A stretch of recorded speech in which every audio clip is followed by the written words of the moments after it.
Anna Porcari, per cortesia, in zona premiazioni. Anna Porcari. Prossima partenza, la nona serie, 200 d'orso assolute. Alla 2 Anna Maria Pasqualicchio, alla 3 Maria Andriola, alla 6 Emma Rosnun, alla 5 Vittoria Fonkelhauser, alla 7 Claudia Maso.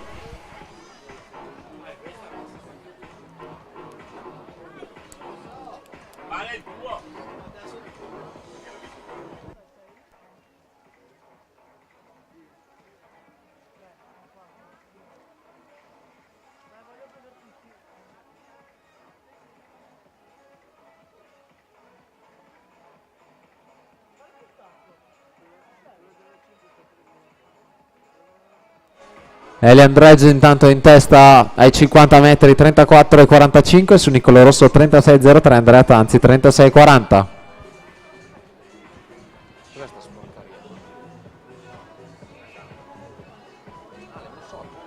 Bene, bene.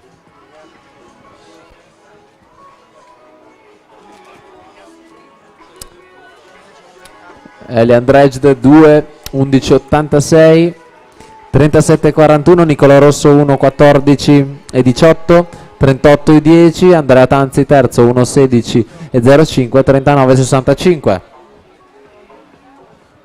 Ricordiamo l'invito per Anna Porcari in zona premiazioni. Anna Porcari.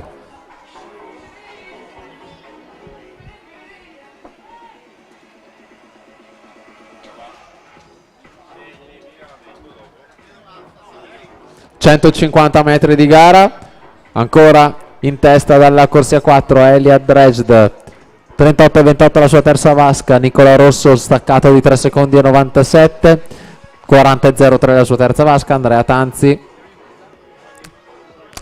40,67 per la terza posizione.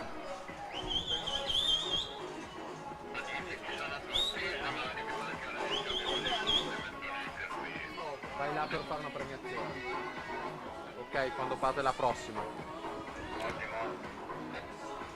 Elian Dredge all'arrivo, andiamo a vedere il suo tempo, 2:25,96 per 60 centesimi, resiste il record della manifestazione di Filippo Biasin. Nicola Rosso 2:31,85 e va a completare il podio Andrea Tanzi 2:36,90. Questi 200 d'orso esordienti a maschi alla partenza nona serie assolute.